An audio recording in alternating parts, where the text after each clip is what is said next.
Grace, you collapsed again? Unbelievable. Answer my calls, Grace. What kind of wife are you?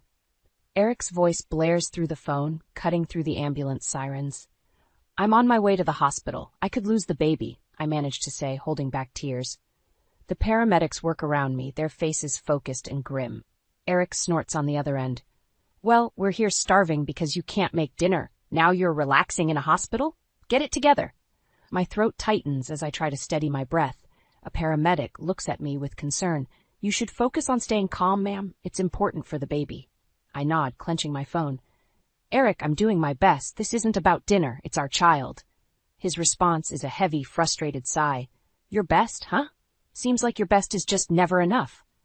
I hang up, unable to listen anymore. My heart pounds painfully in my chest, and not just from the physical strain. The paramedic shakes his head subtly. We'll be at the hospital soon. Just keep breathing.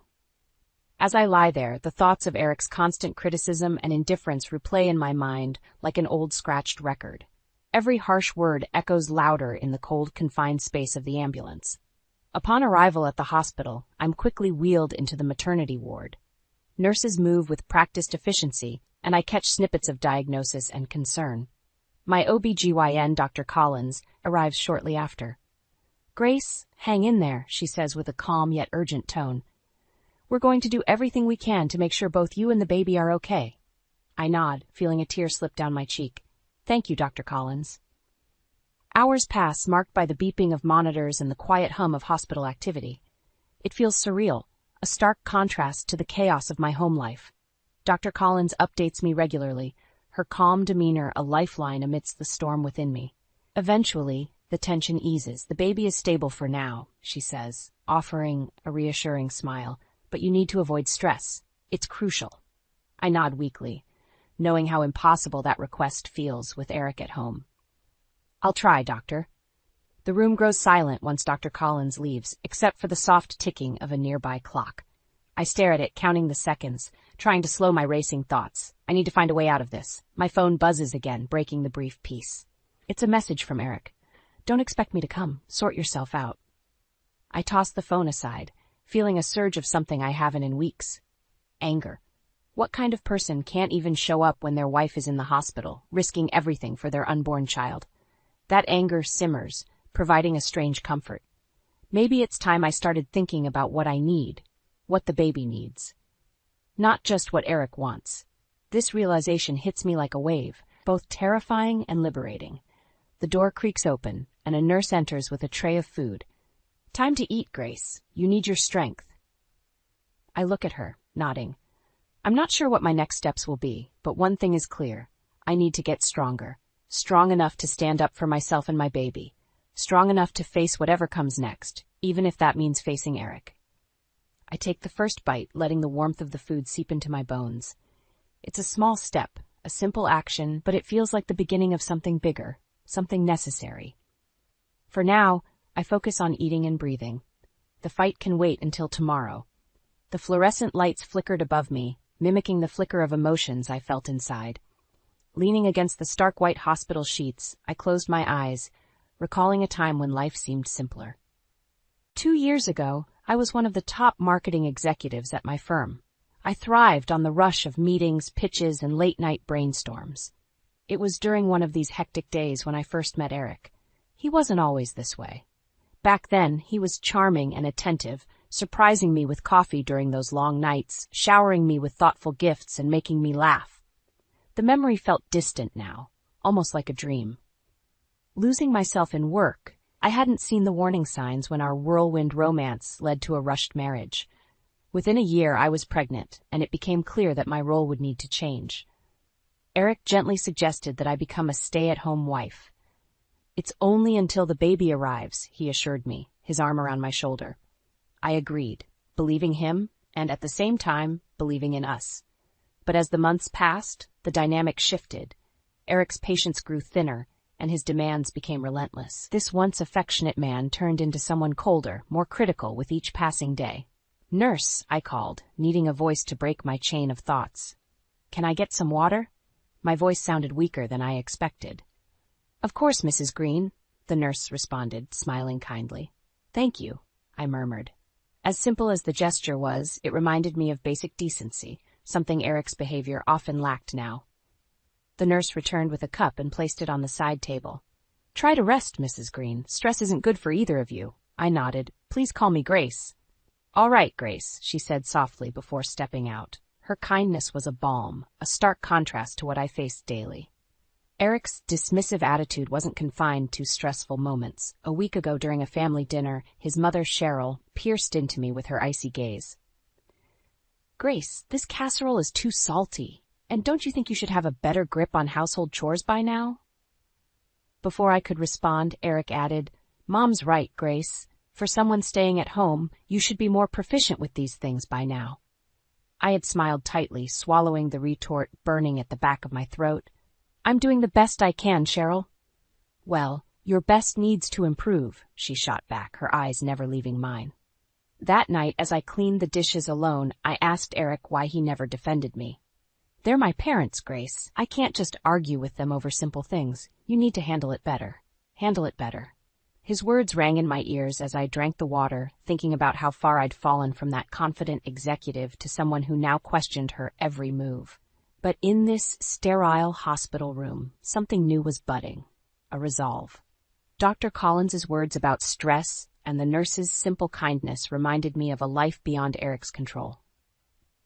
There was a world where I could be strong again, not just for me but for my child. I knew what needed to be done. Becoming that strong, independent woman again wouldn't be easy, but this collapsing, bending, and breaking needed to end, for my baby and for myself.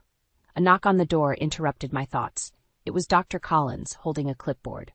"Grace, can we talk?" she asked gently. I nodded, steeling myself.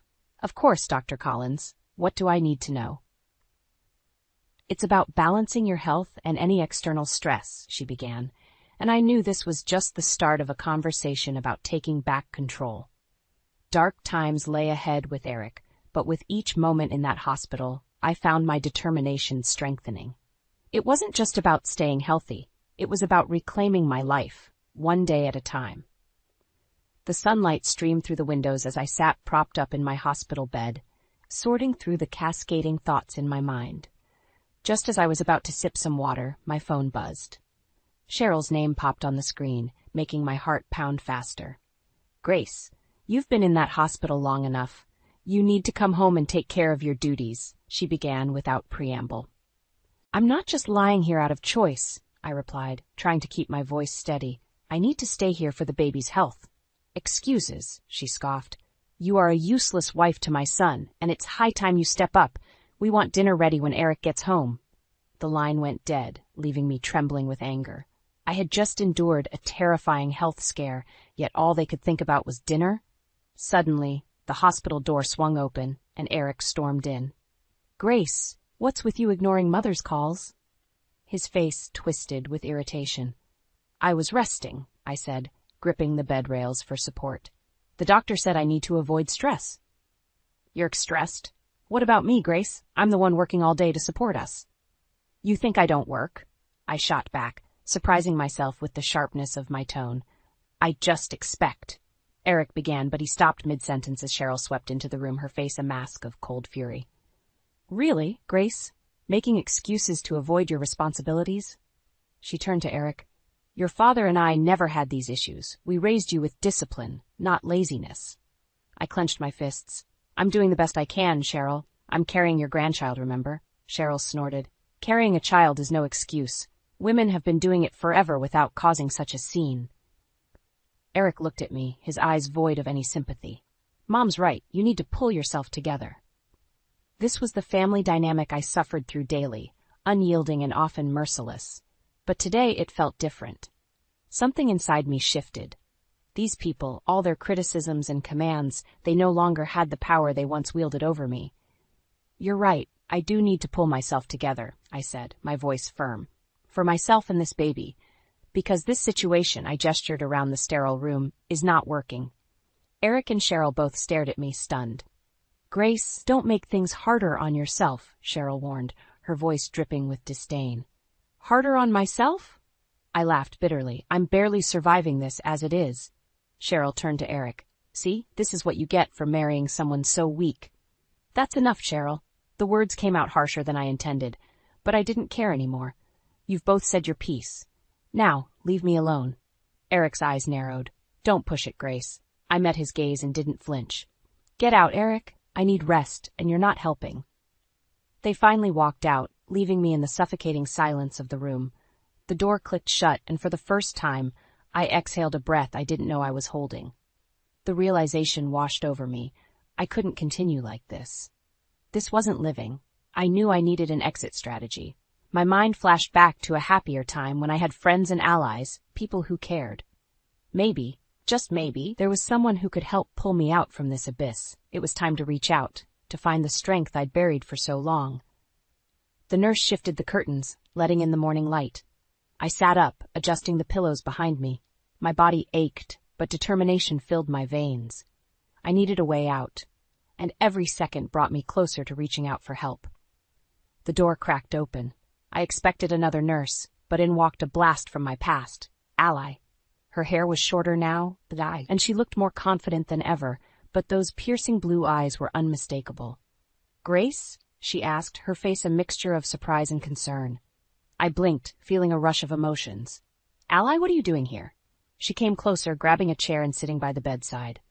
I was visiting a business associate, and I saw your name on the board. What happened? I took a deep breath. Well, it's a long story. Basically years of stress and, well, Eric. Her smile vanished. Eric? Your husband?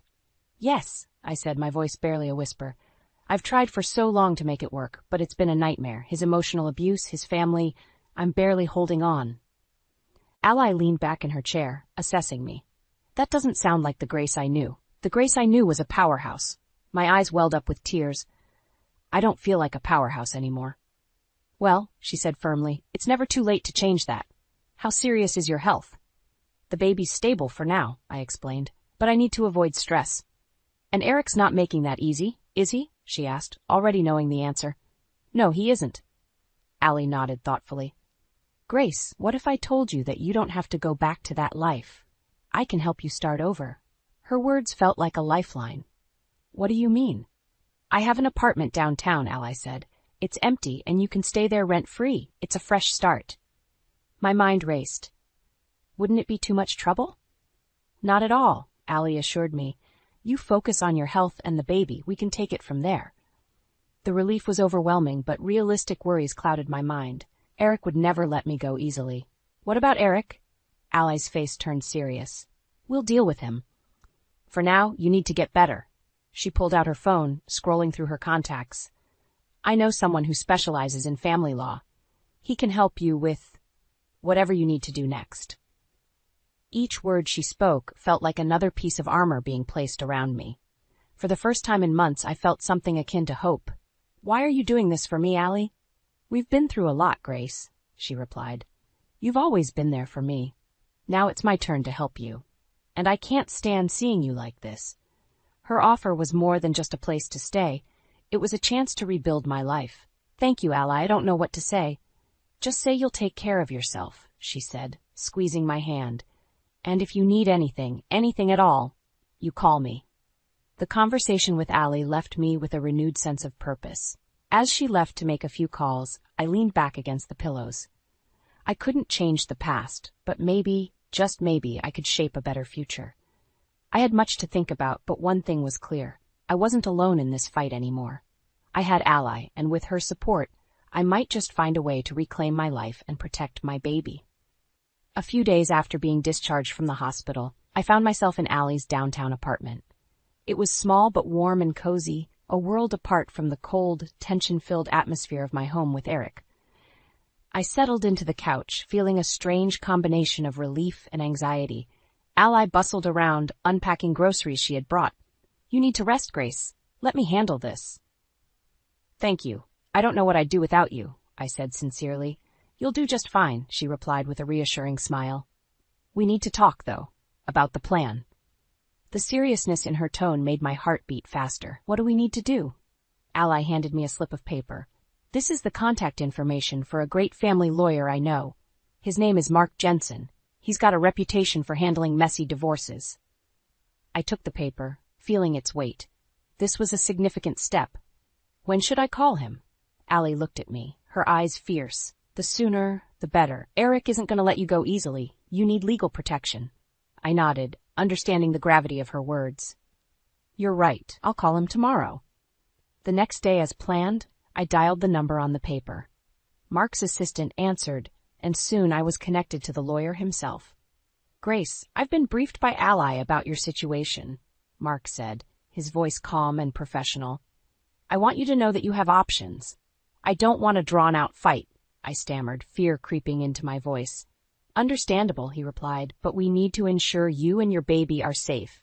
Document everything, every threat, every act of aggression. I shivered, the memories flooding back. Okay, I'll do that. We'll also file for a restraining order if necessary, Mark continued, and I'll guide you through the divorce process. You're not alone, Grace. After hanging up, I felt a tiny spark of hope. Maybe, just maybe, things could get better. Days turned into weeks, and I slowly settled into a semblance of a new routine. Ally visited often, and her daughter Hannah dropped by with thoughtful gifts for the baby. One evening, I decided to open up to Hannah about Eric. Eric's not who you think he is, I began cautiously. Hannah frowned, her eyes narrowing. What do you mean? I took a deep breath. He's been emotionally abusive. His family, too. I can't live like that anymore. Hannah's face hardened. I work with him, you know. He's not exactly kind there either, but I never knew it was this bad. I nodded, feeling a bond forming. I'm glad you know now. Hannah's eyes flashed with determination. I can keep an eye on him, let you know if he's planning anything. Thank you. That would mean a lot, I said, feeling a surge of gratitude. Over time, Hannah's updates about Eric became a crucial part of my strategy. She reported his growing frustration at work, his dismissive attitude towards colleagues, and the whispers of a possible demotion due to his behavior. Each piece of information was another brick in the wall I was building to protect myself. One afternoon, I received a call from Mark. Grace, I filed the initial divorce papers.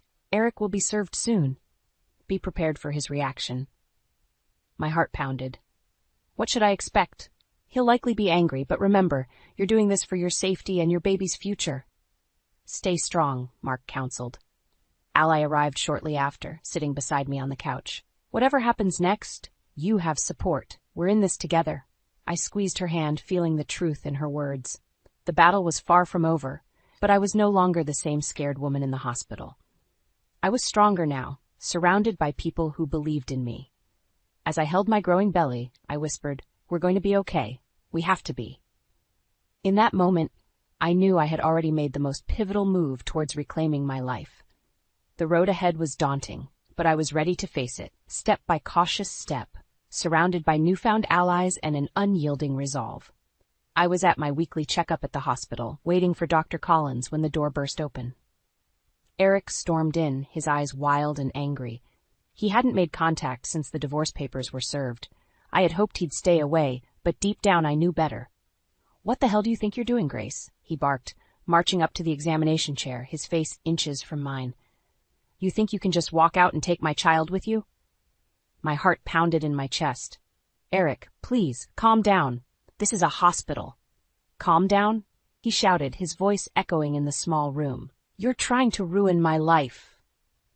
Before I could respond, Dr. Collins entered, eyes wide. Excuse me, sir. You can't barge in here like this. Eric turned on her, finger pointing. This is between me and my wife. I stood up, facing him. No, Eric, it's about me and my baby, and you need to leave. His eyes narrowed, his face contorting with rage. You think you can do this? You think you can just leave me and everything will be fine? Suddenly, the door swung open again. Hannah stepped in, glaring at Eric. Back off, Eric. What the hell are you doing here? Eric spat, his anger shifting to her. Hannah crossed her arms, protecting Grace. If you don't leave right now, I'll call the police. Eric's face turned red with fury. You're just as deluded as she is. This was a mistake from the start. Eric, get out, I said, my voice quivering but firm. I've hired a lawyer. We're getting a divorce. He looked at me, stunned for a moment, then laughed bitterly. You'll come crawling back once this fantasy of yours crumbles. Hannah stepped closer to Eric, her voice dangerously low. Get out, now! Eric finally seemed to grasp the seriousness of the situation. He glanced between us, his teeth clenched in anger. You'll regret this, Grace. As he stormed out, Slamming the door behind him, I sank back into the chair, shaking. Hannah sat beside me, placing a comforting hand on my arm. "You did the right thing, Grace." Dr. Collins nodded, her face a mask of concern. "Do you want me to call security? Make sure he doesn't come back?" I shook my head, trying to steady my breath. "No, it's okay. He's gone for now." Hannah looked at me, her eyes soft with sympathy. "Are you all right?" I managed a nod. "I think so. Thank you, Hannah." "We're in this together, remember?" she said, squeezing my hand. Dr. Collins finished the checkup, assuring me that the baby was fine. But the encounter with Eric left a lingering tension in the air. As Hannah and I left the hospital, she turned to me. "Now's the time to stand firm. Don't let him intimidate you." "I know," I said, my voice more confident than I felt. "I can't go back. Not now." Hannah smiled, a fierce glint in her eyes. "And you won't. We'll make sure of it." As we got into the car, a new determination settled over me. Eric's reaction didn't surprise me, but it did remind me of just how far I'd come and how much farther I still had to go. The road ahead was uncertain, but I wasn't walking it alone. With Hannah, Ally, and the support of my new allies, I felt a flicker of hope. The fight for my freedom had only just begun, but with every step, I grew stronger, more resolved. I was ready to face whatever came next, knowing that this time, I had the strength and support to stand my ground. It had been a week since Eric's outburst at the hospital, and I had finally started to feel a semblance of peace in Ally's apartment. My morning was quiet until my phone buzzed with a call from Ally. "Grace, turn on the local news," she said, her voice urgent. I fumbled for the remote, switching on the TV just in time to see Eric's face plastered on the screen. Local businessman Eric Green faces allegations of workplace harassment and creating a hostile environment. Reliable sources indicate a demotion is imminent, the reporter explained. My heart raced. I could hardly believe what I was hearing, but a sense of vindication washed over me. Ally's voice interrupted my thoughts. "You see that? He's getting what he deserves." "How did this happen?" I asked, still in shock. "Hannah, she gathered evidence, reported it. She knew the right people to make sure it didn't get swept under the rug," Ally explained.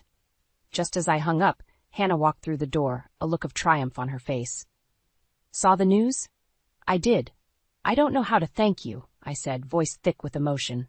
"Don't thank me yet. Eric's not going down without a fight," Hannah replied, her face turning serious. We sat on the couch, the TV now muted. "I've arranged for extra security at your building. Until the restraining order is finalized, we can't be too careful," she said. The thought of Eric trying to retaliate sent shivers down my spine. "Do you really think he'll try something?" Hannah nodded. "I wouldn't put it past him. But you're not alone. We've got your back." I took a deep breath, feeling the weight of the situation, but also the strength of my support system. I'm ready for whatever comes. Hannah's phone buzzed, and she glanced at it, frowning. "It's him. He's been calling, leaving threats." I grabbed her wrist. "What kind of threats?" She looked at me, eyes filled with concern. "Saying he'll make sure you regret leaving him. He's desperate, Grace." I closed my eyes, anger replacing my fear. "Let him try. I'm done being scared of him." The next few days were tense. Everywhere I went, I felt the shadow of Eric lurking, but I refused to let it control me. Ally and Hannah were relentless in their support, staying close and checking in frequently. One evening, Mark called, his tone somber. "Grace, we need to talk. Eric's lawyer reached out. He's going to fight the divorce hard, especially for custody." Of course he would. What do? "We prepare, gather all evidence of his abuse, his threats. We build your case solid," Mark advised. I nodded, the determination in his voice bolstering my resolve. I'll do whatever it takes. Weeks turned into a blur of preparations and cautious living. Eric's demotion became official, and rumors swirled about his troubles at the workplace. Hannah's intel kept me informed, making sure I stayed a step ahead. Finally, the day came for the divorce hearing. Standing outside the courtroom, my heart pounded. Ally held my hand, her presence a steadying force. "You've got this, Grace. Show them the strong woman you are," she whispered. As we walked into the courtroom, Eric's glare bore into me. He looked disheveled, his arrogant demeanor now marred by desperation. I stood tall, ready to face him. The proceedings were arduous, but Mark was relentless, presenting every piece of evidence we had meticulously collected. Eric's lawyer tried to paint me as unstable and unfit, but the truth was undeniable. At the end of it all, the judge ruled in my favor. Eric's abusive behavior, his threats, the hostile work environment, all weighed too heavily against him. As I walked out, I felt a weight lift off my shoulders. Eric's defeat was a victory not just for me, but for my unborn child. I had fought, and I had won. But most importantly, I had reclaimed my life, ready to start anew. The day I left the courthouse felt surreal. The fight was over, and I had won. And yet the future felt like an unknown expanse, stretching out before me.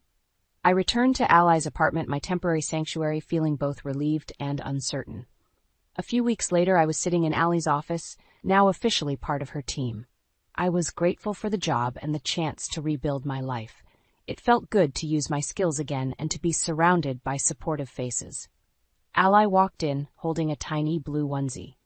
"For the little guy," she said, handing it to me. I smiled, running my fingers over the soft fabric. "Thank you, Ally. You've done so much for us. Your family, Grace. And speaking of family," she hesitated, then continued, "I want you to meet someone." She led me to a conference room where a man in his mid-40s sat. He smiled warmly as we entered. "Grace, this is John. John, this is Grace." John stood up, extending a hand. "Nice to meet you, Grace. Ally's told me a lot about you."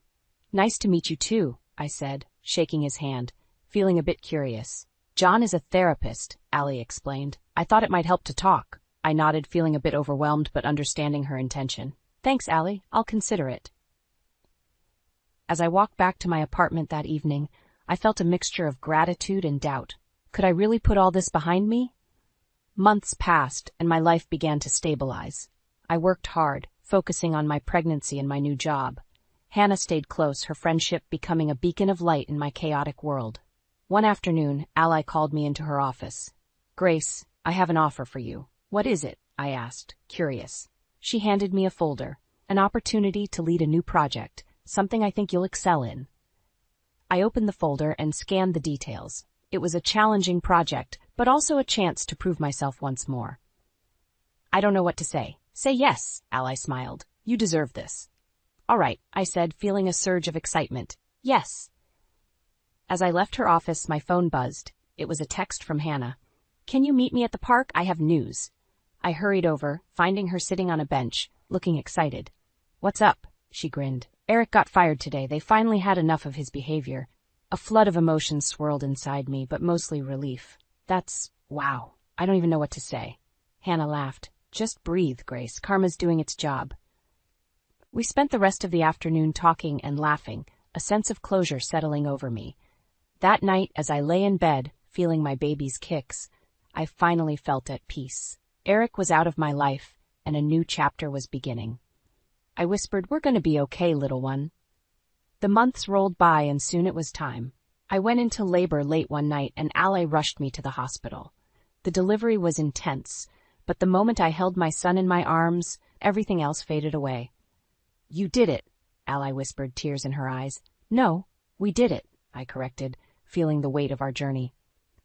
As I cradled my son, I realized that the darkest moments of my life had led me to this point.